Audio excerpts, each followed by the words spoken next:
The black Cadillac Escalade hung 10 feet in the air, suspended by a steel cable system with rubber padding to prevent any scratches, swaying beneath the old oak my grandfather planted 70 years ago. Below it, a woman in white tennis attire screamed at a deputy, demanding my arrest. She ran the HOA from the subdivision they built next to my family's farm 3 years ago, and somehow convinced herself that her authority extended onto my private land. Here's the thing. Everything I did was completely legal. For months, she had been parking on my property, as she owned it. She ignored my warnings. She blocked my roads. She even damaged my fence. Comment below where you're watching from, because this story is about to get wild. My name is Reed Lawson, and this is how I legally hung an HOA president's SUV from a tree. My day starts at 5 in the morning. It has for as long as I can remember, even before I took over the farm from my father. There is something about the silence of a Texas dawn that clears the mind, that reminds you why your family has worked this land for 3 generations. I pull on my boots, grab my coffee, and step out onto the porch where Rusty, my border collie, is already waiting with his tail wagging. The air smells like fresh hay and the faint sweetness of the mesquite trees blooming along the fence line. 80 acres of pasture stretch out before me, dotted with cattle just beginning to stir. This is the Lawson farm. My grandfather built it with his bare hands. My father expanded it, and I intend to protect it. The first task every morning is checking the fence line, especially along the eastern boundary where the land meets the new subdivision they call Willow Creek Estates. 3 years ago, a developer bought the old Henderson property and turned it into one of those planned communities with identical houses, manicured lawns, and a homeowners association that governs everything from mailbox colors to grass height. I have nothing against progress. People need places to live, and the Hendersons got a fair price for their land. But from the day those first families moved in, I noticed something shift in the air. Some of them would drive past my property and stare at the weathered wooden fences, the old barn, the cattle grazing in the fields, with expressions that made it clear they considered my farm an eyesore rather than a piece of history. I walked the eastern fence that morning, checking for any weak posts or loose wires. The cattle had been restless the night before, and I wanted to make sure nothing had given way. As I passed the southeast corner, I stopped beneath the old oak tree my grandfather planted 70 years ago when he first claimed this land. It stands nearly 60 feet tall now, its branches spreading wide enough to shade half an acre. My grandfather used to say that the tree would protect our family long after he was gone. I never quite understood what he meant until much later. Next to the oak, a stone marker sits half buried in the grass. My great-grandfather placed it there to mark the exact boundary of our property. It has been there for over a century, long before the developers, long before the HOA, long before anyone in Willow Creek Estates ever existed. Back at the house, Lena was already at the kitchen table with her laptop open and a stack of legal documents beside her. My wife works as a real estate attorney, handling property disputes and land transactions from our home office. She looked up when I walked in and smiled, but I could see she was deep in research mode. "Interesting case," she said, tapping the screen. "Client's neighbor has been encroaching on his property for years, claiming adverse possession. I'm reviewing Texas land statutes to build our defense." I poured myself a second cup of coffee and sat across from her. Lena has always been the analytical one in our relationship. I handle the physical work, the machinery, and the animals. She handles the contracts, the laws, the fine print. Together, we make a good team. We have had to be running a farm in an era when agriculture is increasingly squeezed by suburban expansion. In the barn, I spent an hour organizing equipment. The tractor needed a new filter, and I had been meaning to sort through the storage area where we kept the heavier tools. In the corner sat my grandfather's old pulley system, a heavy-duty rig with steel cables he used for hauling timber off the property decades ago. I had inherited it along with everything else and found occasional use for it when dealing with fallen trees or stuck machinery. The cables were still strong, rated for several tons, and I had recently added rubber padding to prevent damage when lifting delicate loads. I made a mental note to oil the mechanism and moved on to feed the cattle. Clover, the oldest cow in our herd, was waiting by the gate as usual. She had been with us for 12 years. A gentle creature who seemed to understand the rhythms of the farm better than some humans I knew. That afternoon, I was repairing a section of fence near the eastern boundary when I heard the sound of an engine approaching. A black Cadillac Escalade rolled to a stop on the dirt path, its polished surface looking wildly out of place against the backdrop of pasture and fence posts. The driver's door opened, and a woman stepped out wearing designer athletic wear, oversized sunglasses, and an expression that suggested she was accustomed to being in charge. She walked toward me with a practiced smile, the kind that never quite reaches the eyes. "Mr. Lawson, I presume," she said, extending her hand. "I'm Elise Prentice, president of the Willow Creek Estates Homeowners Association. I've been meaning to introduce myself and discuss a few matters of mutual interest." I shook her hand briefly, noting the firm grip that seemed designed to establish dominance rather than friendliness. She wasted no time getting to the point. Several residents, she explained, had raised concerns about the aesthetic impact of my property on their community. The wooden fences were weathered and old-fashioned. The presence of livestock created odors that drifted into the subdivision during certain wind conditions. She suggested, in that polished tone of hers, that perhaps I might consider modernizing certain aspects of my farm to better harmonize with the neighborhood. I listened patiently, then replied that my property was private land, not part of her HOA jurisdiction, and that my family had been farming here since before electricity reached this part of Texas. She tilted her head, her smile unwavering. "We're all one community now, Mr. Lawson," she said. "Sometimes boundaries matter less than cooperation." I told her I respectfully disagreed. "Boundaries," I said, "matter quite a lot." She held my gaze for a moment longer than comfortable, then returned to her SUV and drove away without another word. When I told Lena about the encounter that evening, she frowned and pulled out her laptop. "I'm going to verify our property lines against the county records," she said, "just to be safe." I looked out the window toward the old oak tree, its silhouette dark against the fading sunset. My father once told me that land does not forget who tries to take it. I was beginning to understand what he meant. Somewhere in the distance, Rusty barked at a passing car from the subdivision. The quiet evening felt suddenly fragile, as if something had shifted that could not be easily undone. 2 weeks passed without incident, and I allowed myself to believe that my conversation with Elise Prentice had settled the matter. Perhaps she had understood that my property was beyond her jurisdiction. Perhaps she had moved on to other concerns within her subdivision. I should have known better. It was a Saturday morning when I first discovered her Escalade parked on my land. I had taken the tractor out early to move hay bales from the north field to the storage barn. And as I rounded the bend near the eastern fence line, I saw it. That unmistakable black SUV, gleaming in the morning sun, was parked directly on the dirt path that cuts through my property. Not near the boundary, not on the edge. At least 20 feet inside my land, according to the stone marker my great-grandfather had placed over a century ago. I stopped the tractor and stared for a long moment, making sure I was seeing what I thought I was seeing. As I approached on foot, I noticed Elise standing with a group of 5 or 6 people near the fence, gesturing broadly at my pasture as if conducting a real estate tour. She wore another designer outfit, this time paired with a wide-brimmed hat that shielded her face from the Texas sun. The group listened attentively, nodding at whatever she was telling them. I recognized a few faces from the subdivision, people I had seen driving past my gate with expressions of mild distaste. When I reached them, I kept my voice calm and even. I asked if there was something I could help them with. Elise turned with that practiced smile of hers and introduced the group as members of the HOA board. She explained that they were surveying the transitional areas between Willow Creek and the surrounding properties to discuss potential landscape improvements that would benefit everyone. I pointed out that they were standing on private property that did not belong to their association and never would. Elise tilted her head, her smile never faltering. She gestured vaguely toward the old stone marker and suggested that such antiquated boundary indicators held little legal weight in modern property disputes.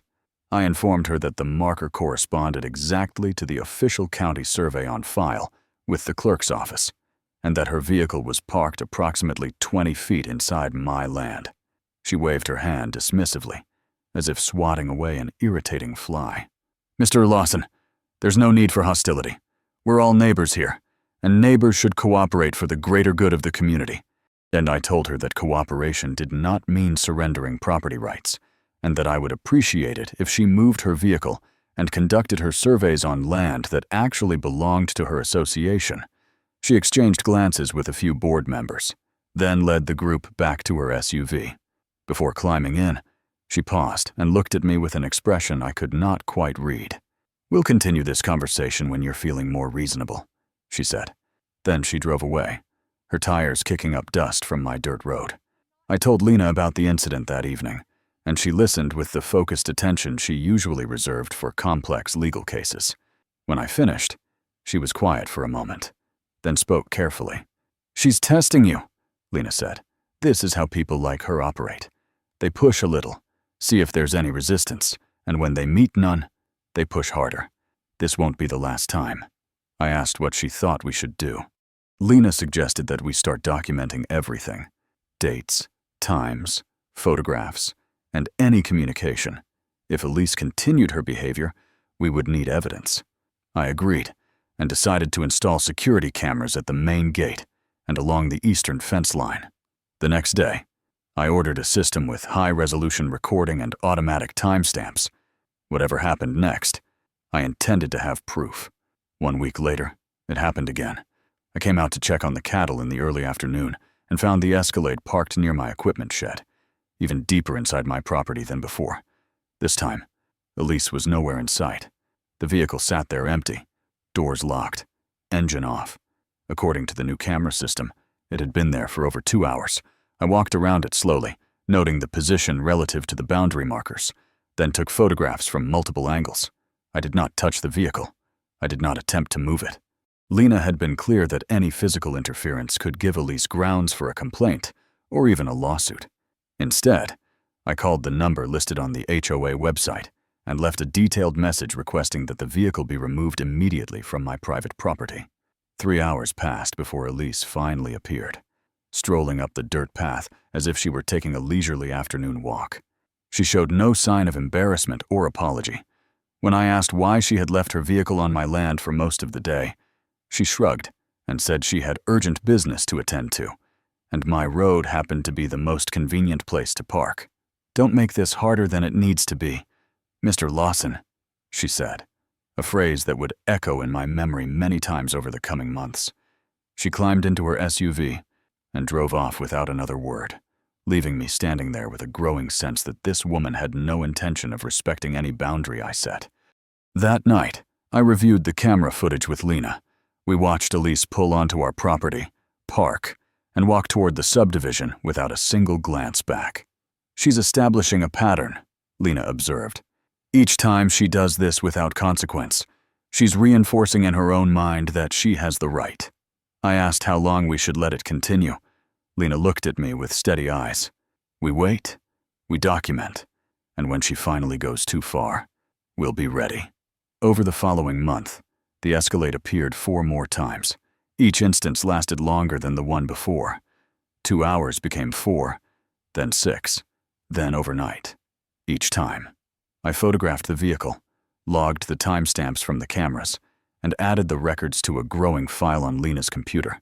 Each time, Elise responded to my complaints with the same dismissive attitude, the same casual arrogance. "Don't make this harder than it needs to be." The phrase became a refrain, a verbal shrug that dismissed my property rights as trivial inconveniences. I began to understand that Elise Prentice did not see boundaries the way most people do. To her, boundaries were suggestions for others and obstacles to be ignored when they interfered with her own desires. My father once told me that land remembers those who try to claim it wrongly. I was beginning to compile that memory myself, one photograph at a time. The pattern became impossible to ignore. Every few days, sometimes twice a week, I would find that black Escalade somewhere on my property, near the equipment shed, beside the hay barn, at the edge of the north pasture. Elise had stopped offering explanations entirely. She would simply appear hours later, collect her vehicle, and drive away with that infuriating air of entitlement that suggested she was doing me a favor by removing it at all. I kept documenting everything, adding timestamps and photographs to our growing file. but the frustration was building inside me like pressure in a sealed container. Lena noticed it too. She would watch me review the camera footage each evening, my jaw tight, my hands gripping the edge of the desk. "Patience," she would remind me. "We're building something here. Don't let her provoke you into a mistake."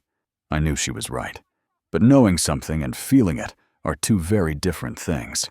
The real turning point came on a Thursday afternoon in late spring.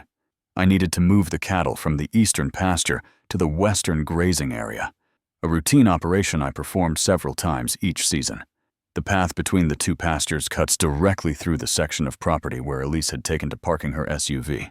I had checked that morning and found the area clear, so I gathered Rusty and began the drive.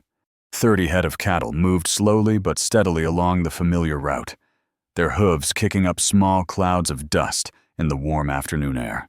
Clover, as always, led the group with the calm authority of an animal who had made this journey dozens of times before. We were halfway to the western pasture when I saw it. The Escalade, parked directly across the path, was blocking the entire route like a chrome and glass barricade. The cattle began to bunch up behind the obstruction, growing restless in the heat. I tried calling Elise immediately. The phone rang 4 times before going to voicemail. I left a message explaining the situation, emphasizing that this was time-sensitive and that my livestock needed to be moved before the afternoon heat became dangerous. Then I waited. 15 minutes passed. 30. An hour. The cattle were growing increasingly agitated, some of them vocalizing their distress in low, anxious bellows. Clover stood near the front of the herd, her old eyes watching me as if asking why I had led them into this trap. I called again. This time, Elise answered.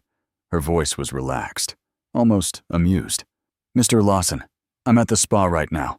I'll retrieve my vehicle when my appointment is finished." I told her that my cattle needed to move immediately, that the heat was becoming a health concern. She let out a small sigh, the kind reserved for dealing with unreasonable children. "Your cows are not my responsibility. Perhaps you should learn to plan around minor inconveniences." Then she hung up. I had no choice but to reroute the herd. The alternate path added nearly 2 miles to the journey, winding through rougher terrain that the older cattle struggled to navigate. By the time we reached the western pasture, almost 3 hours had passed. Clover was breathing heavily, her legs unsteady beneath her. I called our veterinarian immediately, and he arrived within the hour to examine her. "Heat exhaustion," he confirmed, likely exacerbated by the extended walk and the stress of the disrupted routine. He administered fluids and medication, then handed me a bill for $400. "She's tough," he said, patting Clover's neck. "But at her age, another incident like this could be serious." I thanked him and watched him drive away, then stood in the pasture as the sun began to set, feeling something harden inside my chest. This was no longer about parking violations or boundary disputes. Elise Prentice had put my animals at risk. She had cost me money and time and peace of mind, and she had done it all without a flicker of remorse. That evening, I sat on the porch with Lena, neither of us speaking for a long while. Rusty lay at my feet, sensing the tension in the air. Finally, I told her what I wanted to do. I wanted to call a tow truck and have that SUV removed from my property permanently. I wanted to push it off my land with the tractor and let Elise deal with the consequences. I wanted to do something, anything, that would make her understand she could not treat my farm like her personal parking lot. Lena listened without interrupting, then spoke in the measured tone she used when explaining legal complexities to clients. "If you damage her vehicle in any way, she will sue you, and she will probably win. More importantly, she's waiting for you to lose your temper the moment you do something rash. She becomes the victim, and you become the aggressor." I asked what alternative we had. Lena was quiet for a moment, her eyes distant. "We keep building our case, and we wait for her to make a bigger mistake. People like Elise always overreach eventually. When she does, we'll be ready to respond in a way that's completely legal and completely devastating." On the following week, I drove out to visit Cole Davenport, an old friend of my father who owns the ranch adjacent to the northern edge of Willow Creek. Cole is in his 70s now, weathered and wise in the way that only decades of working the land can make a person. He greeted me with a firm handshake and a pot of strong coffee, and we sat on his porch overlooking his own pastures. I asked if he had ever had dealings with Elise Prentice. His expression darkened immediately. "That woman," he said, shaking his head slowly. "She tried to tell me what color I could paint my fence, on my property, that my grandfather built before her parents were even born." He explained that Elise had sent him multiple letters citing HOA regulations that had no legal authority over his land. When he ignored them, she began showing up at county meetings, arguing that properties adjacent to Willow Creek should be subject to community standards for the benefit of property values. Cole had eventually hired a lawyer to send a cease and desist letter, which had quieted things down for a while. But he warned me that Elise was not the type to accept defeat gracefully. "She escalates," he said, his voice heavy with experience. "Every time she loses a battle, she comes back harder. I heard she drove one family out of the subdivision entirely, complained about their lawn, their car, and their children's toys, filed grievance after grievance until they couldn't take it anymore, and sold their house at a loss just to escape her." He looked at me with serious eyes. "She won't stop on her own. Reed, someone has to stop her, and it has to be done the right way, or she'll twist it around and make herself the victim." I thanked him for the warning and drove home with his words echoing in my mind. Escalation. That was the pattern. And if I understood it correctly, the worst was yet to come. When I shared Cole's insights with Lena, she nodded slowly as if pieces of a puzzle were falling into place. "Texas has specific laws about vehicles left on private property," she said, pulling up documents on her laptop. "Especially when those vehicles cause damage or obstruct the landowner's use of their land." I asked what kind of damage she meant. She looked at me with a faint smile that held no warmth. "Any kind. Property damage, interference with livestock, and destruction of fencing. The law provides remedies for landowners in those situations." I thought about Clover struggling through the heat, about the hours lost, about the mounting file of photographs and timestamps. "And if she damages something?" I asked. Lena's smile sharpened. "Then we'll have options she never anticipated." The call came at 9:30 in the evening on a Tuesday. Lena had been complaining of stomach pain throughout the day, initially dismissing it as something she had eaten. But as the hours passed, the pain intensified and migrated to her lower right side. By the time I found her doubled over in the bathroom, her face pale and slick with sweat, I knew this was serious. I helped her to the truck, my hand steady even as my heart raced. Appendicitis. The word kept flashing through my mind as I started the engine. Every minute mattered. Every second could mean the difference between a routine surgery and a ruptured appendix. I called 911 as I drove, explaining the situation and requesting an ambulance to meet us at the main road. The dispatcher assured me help was on the way. What she could not tell me was that help would be delayed by a black Cadillac Escalade parked directly across the entrance to my property. I saw it before I reached the gate, that familiar silhouette blocking the narrow road like a deliberate barricade. For a moment, I thought I was hallucinating, that the stress of the situation was playing tricks on my eyes. But as I got closer, there was no mistaking it. Elise's SUV sat squarely in the middle of the path, positioned in a way that made it impossible for any vehicle to pass. This was not like the previous incidents, where she had parked off to the side or near the fence line. This was a complete obstruction, as if she had calculated the exact angle needed to block all traffic. And worse, much worse, I could see in my headlights that the front bumper of the Escalade had pushed into my wooden fence, cracking 2 posts and bending the wire mesh at an awkward angle. She had not just parked on my property. She had driven into my fence and left the damage behind if it meant nothing. I tried calling Elise immediately. The phone rang once, twice, 3 times before clicking over to voicemail.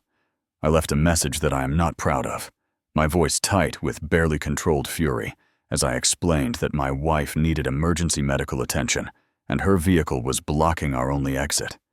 I called 3 more times in rapid succession. Each call went unanswered. Lena was beside me, her breathing shallow, her hand gripping my arm with a strength that told me how much pain she was hiding. "Go around," she whispered. "The back road." I hesitated. The back road was unpaved, rutted, and added nearly 15 minutes to any trip into town. In good conditions, it was barely passable.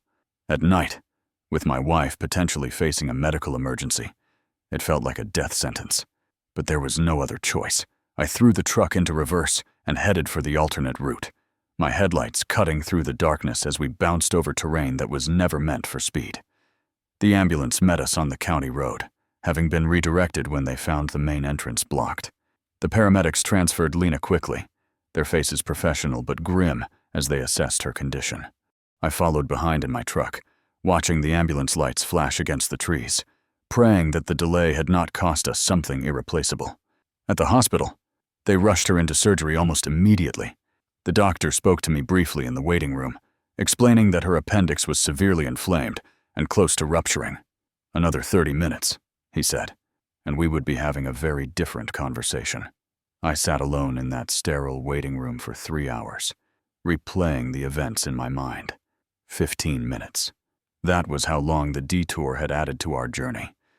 15 minutes that we did not have to spare, stolen from us by a woman who could not be bothered to answer her phone. Lena came through the surgery without complications, though she would need several days to recover. I stayed by her bedside until she woke, holding her hand and watching the monitors track her vital signs. When her eyes finally opened, she looked at me with a weak smile and asked what had happened. I told her everything: the blocked road, the damaged fence, the unanswered calls, the desperate drive through the back route.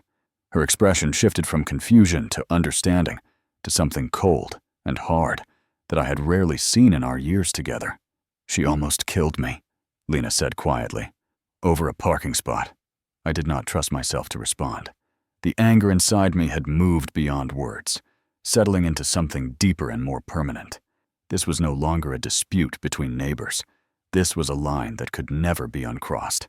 The next morning, I returned to the farm to document the damage. The Escalade was still there, unmoved, its bumper still embedded in my broken fence. I photographed everything from multiple angles: the cracked posts, the bent wire. The tire tracks showed exactly how she had driven off the path and into the fence line.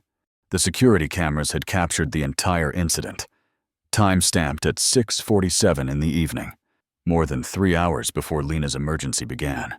Elise had parked there deliberately, had damaged my property in the process, and had left without a second thought. I called Officer Trent Wallace, the local deputy I had dealt with on previous noise complaints from the subdivision.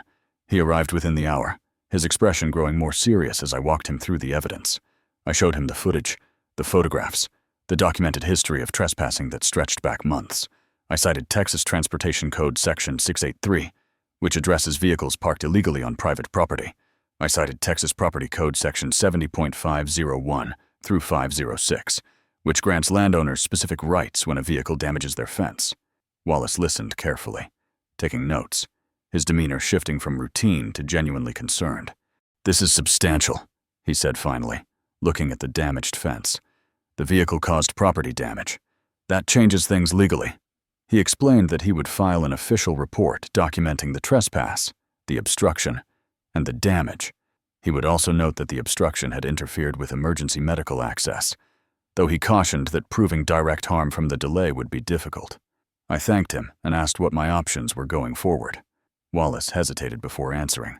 "Technically, under Section 70.506, you have the right to have the vehicle removed by a towing service of your choice. The property damage gives you additional standing, but I'd recommend consulting with a lawyer before taking any action. Mrs. Prentice has a reputation for being litigious."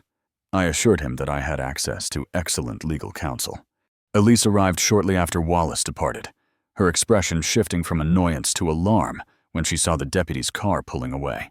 She demanded to know why police had been on her property. Seemingly oblivious to the irony of that question, I informed her calmly that she was on my property, that her vehicle had damaged my fence, and that an official report had been filed. Her face went through several transformations in rapid succession. Surprise, then anger, then a forced composure that did not reach her eyes. "This is a misunderstanding," she said tightly.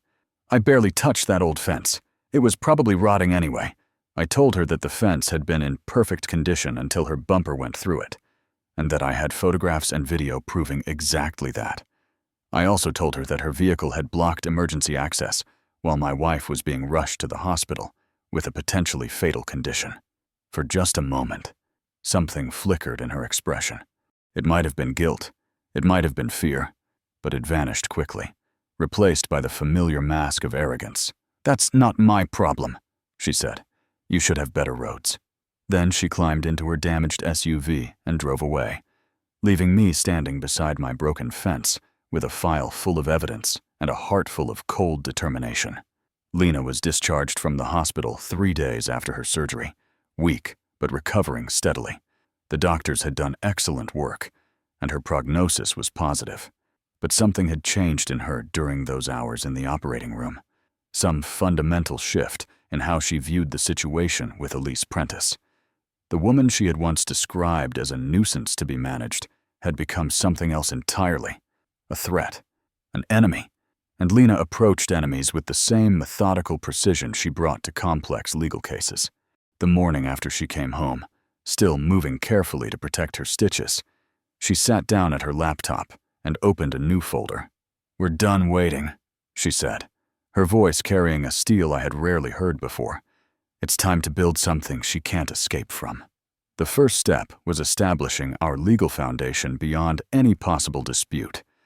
I contacted Dylan Pierce, a licensed land surveyor who had worked with several ranchers in the county. He arrived 2 days later with his equipment and spent an entire afternoon measuring, calculating, and documenting every inch of our property boundaries. When he finished, he presented us with an official certified survey that confirmed what we had always known. The stone markers my great-grandfather had placed over a century ago were accurate to within inches of the legal property lines.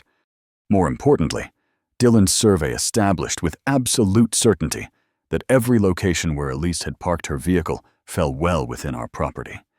The spot where she had damaged our fence was 32 feet inside our boundary. There could be no argument about encroachment or ambiguous borders. She had trespassed on clearly defined private land, and we now had professional documentation to prove it. Lena spent the following week immersed in legal research, pulling statutes and case law from every relevant corner of Texas property legislation. She walked me through the key provisions one evening, her laptop glowing in the dim light of our living room. Texas Property Code Section 70.501 establishes what is called a landowner's lien. When a vehicle damages a fence that is obviously designed to exclude intruders or contain livestock, the landowner gains specific legal rights against that vehicle. Section 70.502 specifies that the lien amount can equal either the fair market value of the vehicle or the actual costs of repairing the fence, recapturing escaped animals, and towing and storing the vehicle, whichever is lesser. Section 70.506 is the provision that interested us most. It states that when a vehicle damages a fence and is subsequently abandoned on the landowner's property, the landowner or their agent may select a towing service to remove the vehicle. The law does not require the landowner to use a commercial service. It simply grants the right to remove the vehicle from the property. I asked Lena what exactly that meant for our situation. She explained it carefully, making sure I understood every implication. Elise's vehicle had damaged our fence. That was documented with photographs, video, and an official police report. If she parked on our property again and left the vehicle there without our consent for more than 48 hours, it would legally qualify as abandoned. At that point, we would have the right under Section 70.506 to remove it from our land using any reasonable means. The keyword was, reasonable. We could not destroy the vehicle or damage it intentionally, but we could move it, relocate it, even lift it off the ground if necessary, as long as we did so without causing harm to the vehicle itself. I thought about my grandfather's pulley system sitting in the barn, the heavy-duty cables rated for several tons, the rubber padding I had added for handling delicate loads. A plan began to form in my mind, precise and methodical, and completely within the bounds of the law. Before we could act, we needed to ensure that Elise had been properly warned and given every opportunity to change her behavior. Lena drafted a formal letter on her legal letterhead, citing the specific statutes, documenting the history of trespass, and making clear that any future unauthorized parking on our property would result in the vehicle being removed at the owner's expense. We sent the letter by certified mail with a return receipt requested, ensuring that we would have proof of delivery. The receipt came back 4 days later, signed by Elise Prentice herself. She could not claim ignorance. She could not pretend she had never been warned. The legal record was unambiguous. I also installed new signs at every entrance to our property. Private property. No trespassing. No parking. Violators will be towed at owner's expense. The signs were large, clearly visible, and positioned exactly as required by Texas law to establish legal notice. Every element was in place. The next phase required technical preparation. I spent 2 full days in the barn, inspecting and servicing my grandfather's pulley system. The cables were still strong, heavy-gauge steel capable of supporting well over 10,000 pounds. The pulleys themselves were industrial grade, designed for logging operations that required lifting massive tree trunks. I calculated the weight of a Cadillac Escalade at approximately 5,800 pounds, using a 3-to-1 mechanical advantage. The effective force required to lift it would be reduced to under 2,000 pounds. Well, within the capacity of my John Deere tractor. The key was ensuring that the lift could be accomplished without damaging the vehicle. I designed a cradle system using wide nylon straps that would distribute the weight evenly across the undercarriage. The rubber padding I had installed months earlier would prevent any scratching or denting. When I finished, I tested the entire apparatus by lifting a hay wagon loaded with iron weights, simulating the mass of the SUV. The system worked perfectly, raising the load smoothly and holding it steady at any height I chose. I selected the old oak tree as the anchor point for obvious reasons. Its trunk was nearly 4 feet in diameter, solid and healthy after 70 years of growth. I had seen that tree support the weight of fallen branches thicker than telephone poles without showing any strain. More importantly, the oak stood at the corner of our property nearest to the eastern boundary, visible from the main road and from the entrance to Willow Creek Estates. If Elise parked beneath that tree and refused to move her vehicle, I would be able to lift it in full view of anyone who happened to pass by. There would be witnesses. There would be no ambiguity about what had happened or why. And there would be no question that the vehicle had been removed without a single scratch, exactly as the law required. 2 weeks passed after we sent the certified letter. The Escalade did not appear on our property during that time, and I began to wonder if our legal warnings had finally penetrated Elise's armor of entitlement. Perhaps she had consulted with her own attorney and been advised to stay away. Perhaps she had decided that continuing her harassment was not worth the risk. Lena was less optimistic. "People like her don't stop because of letters," she said one evening as we sat on the porch watching the sunset. "They stop only when they're forced to stop. Right now, she's regrouping, planning her next move. She'll convince herself that we're bluffing, or that the law doesn't really apply to her, or that she's smarter than us, and then she'll do something even more aggressive than before." I asked how she could be so certain. Lena smiled without warmth. "Because I've dealt with people like her my entire career. They escalate until someone stops them. The only question is how far she'll go before we get the chance." The answer came in the form of an invitation. A printed notice arrived in our mailbox announcing a Willow Creek Estates community meeting to discuss neighborhood relations and environmental concerns. The agenda included a presentation on transitional zones between residential and agricultural properties. My name was not mentioned, but the implication was clear. Elise was taking her campaign public, building support among her neighbors for whatever confrontation she was planning next. Lena read the notice twice, then handed it to me with a look of grim satisfaction. "She's going to make a speech about how terrible we are," she said, "and then she's going to do something dramatic to prove her point." I asked if we should attend the meeting. Lena nodded slowly. "We should, because whatever she's planning, I want to see it coming, and I want her to see us watching when she finally makes the mistake we've been waiting for." The community meeting was held on a Thursday evening in the Willow Creek Clubhouse, a building that looked like it had been designed to project an image of affluent respectability.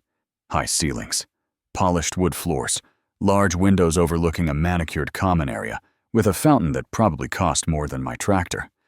About 40 residents filled the rows of folding chairs arranged before a small stage, where Elise Prentice stood behind a podium with a laptop connected to a projector screen. She wore a cream-colored blazer over a silk blouse, her hair styled perfectly, her makeup applied with surgical precision. Everything about her presentation screamed authority and control. Lena and I took seats near the back, drawing a few curious glances from residents who clearly recognized us as outsiders. Elise noticed our entrance, but gave no visible reaction beyond a slight tightening around her eyes. She had expected us to stay away. Our presence was already disrupting her script. The meeting began with routine HOA business, budget reports, maintenance schedules, and a reminder about the upcoming neighborhood cleanup day. Then Elise transitioned to what she called the primary concern, facing their community. She clicked to a new slide showing an aerial photograph of Willow Creek, with our farm clearly visible along the eastern border. "As you can see," she said, her voice smooth and practiced, "our beautiful neighborhood shares a boundary with agricultural land that has not kept pace with our community standards." She clicked through several more slides showing our weathered fences, our grazing cattle, our old barn with its faded red paint. Each image was framed to make the farm look neglected and unsightly, though I noticed she had carefully avoided photographing the well-maintained equipment shed or the recently painted farmhouse. This was selective evidence, curated to support a predetermined conclusion. Elise continued her presentation with increasingly bold claims. She suggested that property values in Willow Creek were being negatively impacted by the visual blight of adjacent farmland. She referenced unspecified odor complaints from residents living near the boundary. She even implied that livestock operations posed potential health risks to children playing in nearby yards, though she offered no evidence to support this assertion. Then she revealed her true agenda. "I propose," she announced, "that our HOA formally petition the county to reclassify the transitional zone between Willow Creek and neighboring properties. This would allow us to establish community standards that extend beyond our current boundaries, ensuring a cohesive aesthetic for our entire area." Several residents nodded along, apparently unaware that what she was proposing had no legal basis whatsoever. An HOA cannot impose standards on property that does not belong to its association, but Elise presented it as though it were simply a matter of filing the right paperwork. I raised my hand and stood without waiting to be acknowledged. Elise's expression flickered with annoyance, but she could hardly refuse to let me speak with 40 witnesses watching. "Mrs. Prentice," I said, keeping my voice calm and clear, "I'm Reed Lawson.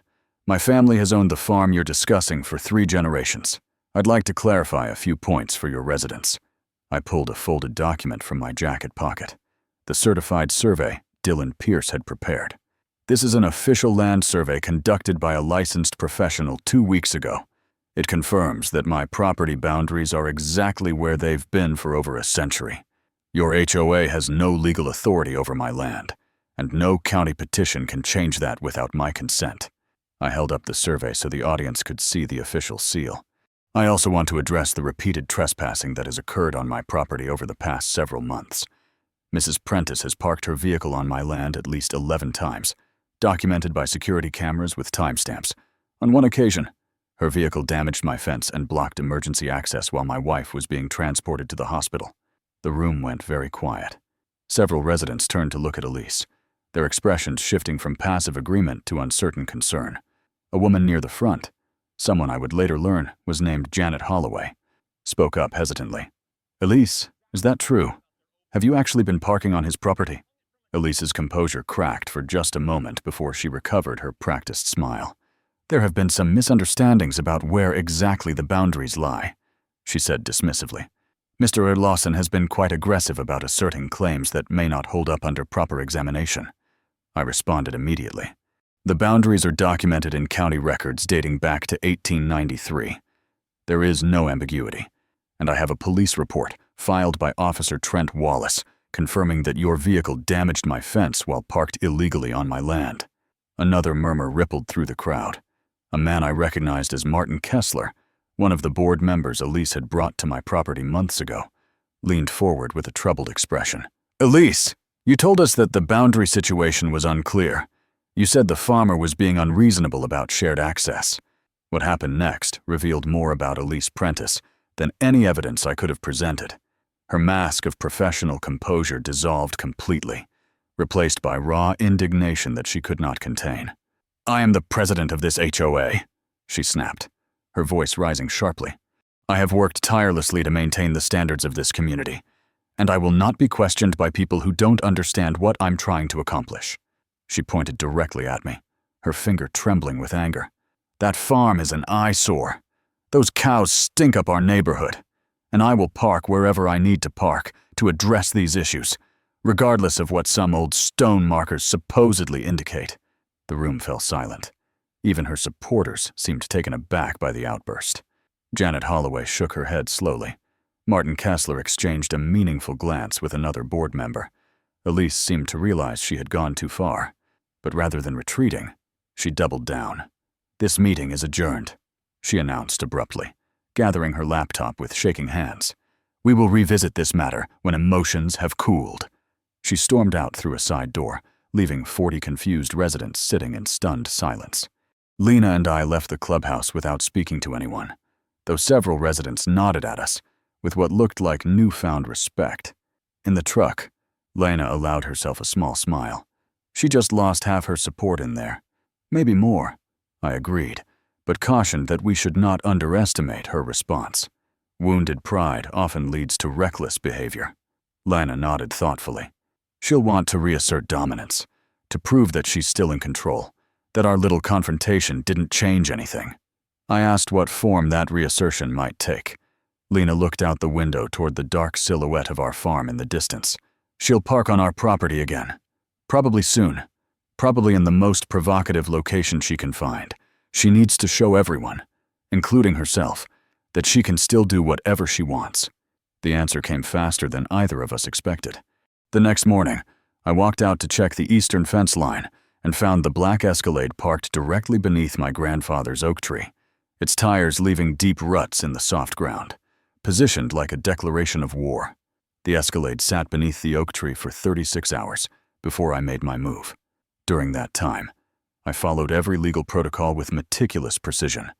I called Elise's phone 7 times, leaving voicemails that documented my requests for her to remove the vehicle from my private property.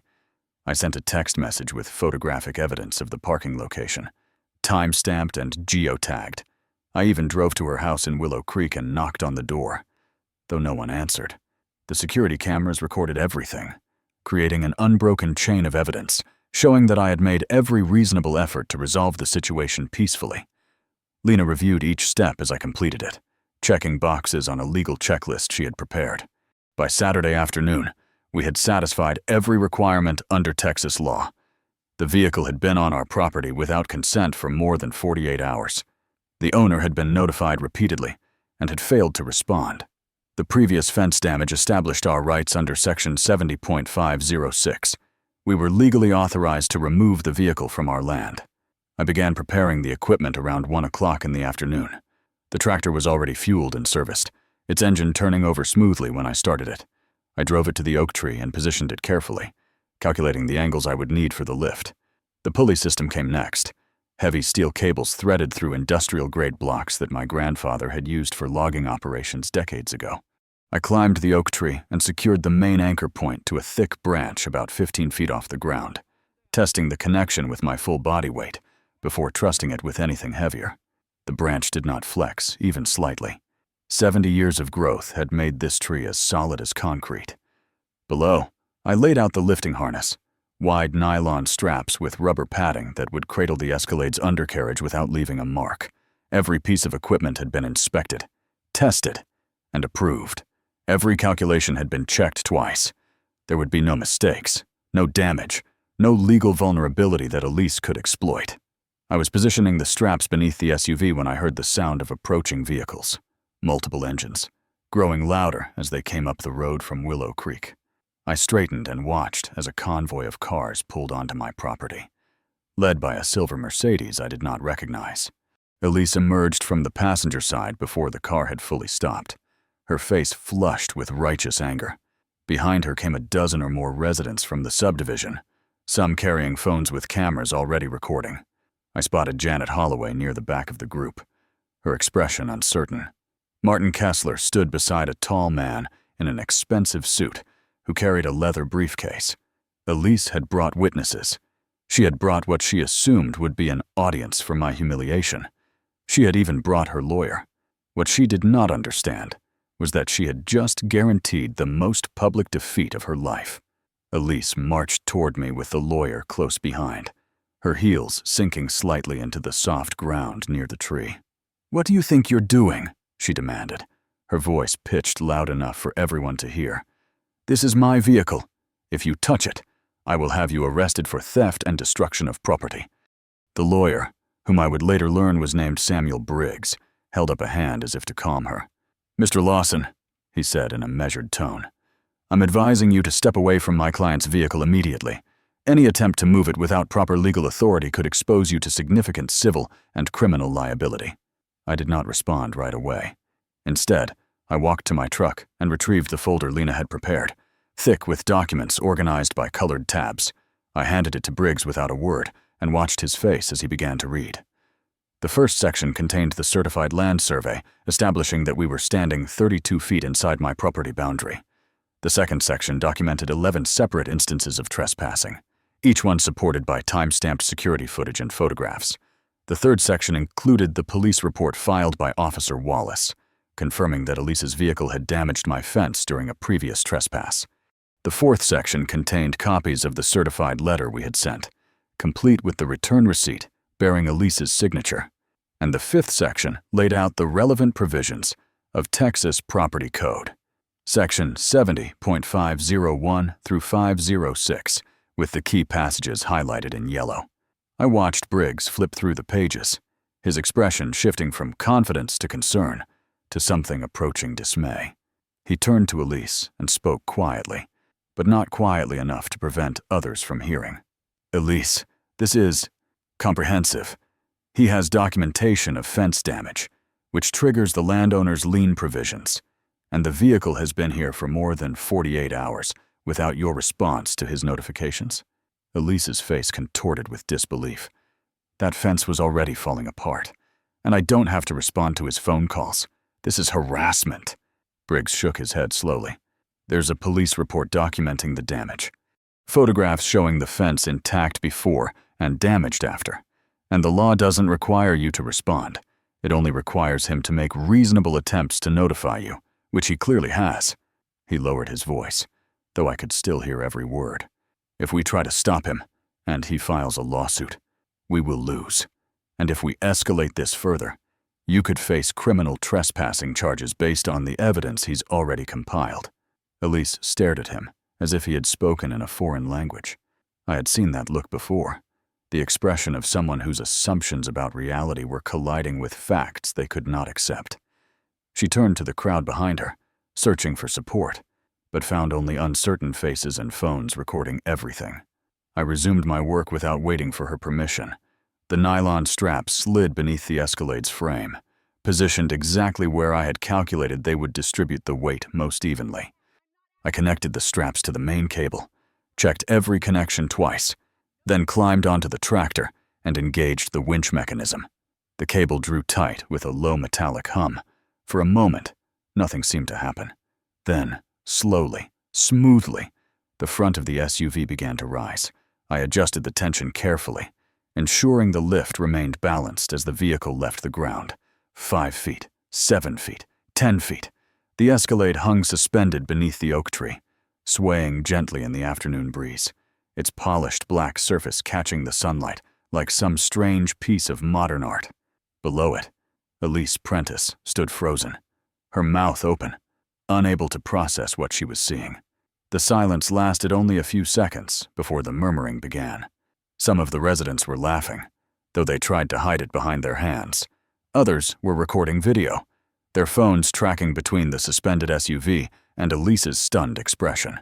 Janet Holloway had moved away from the group, her face a mixture of embarrassment and vindication.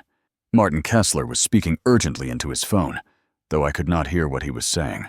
And then, cutting through the chaos, came the sound of sirens approaching from the county road. Someone had called the police, probably expecting them to intervene on Elise's behalf. But when Deputy Alan Rhodes stepped out of his cruiser and surveyed the scene, his reaction was not what Elise had hoped for. I walked him through the evidence just as I had with Briggs, handing over copies of the documents while the original folder remained in my possession. Rhodes examined everything carefully, asking occasional questions that showed he understood the legal nuances involved. When he finished, he approached Elise with an expression of professional neutrality that barely concealed his exasperation. "Ma'am, I've reviewed the documentation Mr. Lawson has provided. His actions appear to be consistent with his rights under Texas Property Code, Section 70.506. Your vehicle damaged his fence and was subsequently left on his property without consent for more than 48 hours. He is legally entitled to remove it." Elise erupted. "This is insane. He hung my car from a tree that can't possibly be legal." Rhodes remained calm. The law allows the landowner to remove the vehicle by reasonable means. There's no damage to your SUV that I can see. No scratches, no dents, nothing broken. He used padded straps and a professional-grade pulley system. Frankly, ma'am, this is one of the most careful vehicle removals I've ever witnessed. The crowd had grown larger now, with more residents arriving from Willow Creek to see what the commotion was about. Word had spread quickly, and people wanted to witness the spectacle for themselves. Elise looked around desperately, searching for an ally, a defender, anyone who would take her side. But even Briggs had stepped back, distancing himself from a client who had clearly ignored his advice. Janet Holloway caught my eye and gave a small nod of acknowledgement. Martin Kessler pocketed his phone and walked over to stand beside me. "Mr. Lawson," he said quietly, "I owe you an apology. I should have looked into Elise's claims more carefully before supporting her." I told him that apologies were unnecessary, but accountability would be appreciated. He nodded grimly and turned to face the crowd. Elise made one final attempt to salvage her dignity. She demanded that I lower her vehicle immediately or face consequences. I told her I would be happy to comply as soon as she acknowledged, in front of everyone present, that she had trespassed on my property repeatedly, that she had damaged my fence, and that she would never set foot on my land again without explicit permission. Her face went through a remarkable series of transformations as she weighed her options. Pride battled pragmatism. Arrogance fought against the undeniable reality of her suspended SUV. Finally, through gritted teeth, she muttered something that might have been an agreement. I asked her to speak louder so the cameras could hear her. The words that followed were clipped and bitter, but they were sufficient. I engaged the winch in reverse and slowly, carefully, lowered the Escalade back to the ground without so much as a scratch on its gleaming surface. Elise climbed in and drove away without looking back, leaving behind a crowd of neighbors who would never see her the same way again. The consequences for Elise Prentice arrived swiftly and from multiple directions. Within a week of the incident, the Willow Creek HOA board held an emergency meeting to address what Martin Kessler diplomatically termed a crisis of leadership. I was not present, but Janet Holloway called Lena afterward to share the results. The vote to remove Elise from her position as president was nearly unanimous, with only 2 board members abstaining. Martin himself was elected as interim president, and his first official act was to send us a formal letter of apology on behalf of the association. The letter acknowledged that Elise had acted without authorization and that the HOA had no jurisdiction over properties outside its boundaries. It was a small gesture, but it signaled a fundamental shift in how Willow Creek would interact with its neighbors going forward. The era of Elise Prentice was officially over. The legal aftermath proved equally decisive. Lena filed a civil lawsuit seeking compensation for the damaged fence, the veterinary bills from Clover's heat exhaustion incident, the cost of the land survey, and emotional distress resulting from the obstruction of emergency medical access. Attorney Briggs contacted us 2 weeks later to discuss a settlement. Elise did not want the case to go to trial, he explained, and was prepared to offer a reasonable sum to resolve the matter privately. Lena negotiated firmly, and we ultimately settled for $8,000, which covered all our documented expenses, plus a modest amount for the stress and disruption Elise had caused. The check arrived by certified mail, accompanied by a document in which Elise agreed never to enter our property again under any circumstances. She signed it without negotiation. Whatever fight had been in her seemed to have evaporated entirely. The video of the suspended Escalade spread faster than I could have imagined. Someone at the scene had uploaded their recording to the internet that same evening, and within days it had been viewed millions of times. Comments poured in from across the country, most of them expressing satisfaction at seeing an entitled HOA president face consequences for her actions. The phrase HOA Karen became permanently attached to Elise's name in the online discourse, a label that would follow her wherever she went. I took no pleasure in her public humiliation. That had never been my goal. But I understood why so many people found the story cathartic. Everyone has encountered someone like Elise at some point in their lives, someone who believes that rules apply only to others. That power justifies any behavior. Watching such a person face accountability, watching their arrogance crumble in real time, provides a satisfaction that speaks to something deep in the human need for justice. Elise and her husband listed their house for sale 3 months after the incident. The listing described it as a motivated seller situation, which in real estate terms meant they wanted out as quickly as possible. I heard from Cole Davenport that they relocated to another state, somewhere far from the Texas hill country, and the memories of a black SUV hanging from an oak tree. I never saw Elise again after she drove away that afternoon, and I have no desire to. Some chapters are better left closed. What matters is that she learned a lesson about boundaries, about consequences, about the difference between authority and entitlement. Whether she internalized that lesson or simply ran from it is not my concern. My concern is the land, the cattle, the life Lena and I have built together. Those things remain intact, protected by law and by our willingness to defend them. The farm feels quieter now, though perhaps that is just my imagination. Rusty still greets me every morning on the porch, tail wagging, eager for another day of work. Clover recovered fully from her heat exhaustion and continues to lead the herd with her characteristic calm. The fence along the eastern boundary has been repaired, the new posts standing straight and strong beside the old ones, and the oak tree my grandfather planted 70 years ago still stands at the corner of our property, its branches spreading wide enough to shade half an acre. I think about him sometimes when I walk past that tree, about what he would say if he could see what happened beneath its canopy. I like to believe he would approve, not of the spectacle itself, but of the principle behind it. Land has meaning. Boundaries matter. And sometimes, protecting what belongs to you requires creativity as much as courage. Lena and I sit on the porch most evenings now, watching the sun set over the western pasture. We talk about the future, about improvements we want to make, about the legacy we hope to leave for whatever comes next. The conflict with Elise feels distant already, a storm that passed through and left the air cleaner in its wake. I learned something important during those months of confrontation, something my father tried to teach me years ago, but that I only understood through experience. Justice does not always arrive quickly. It does not always announce itself with fanfare.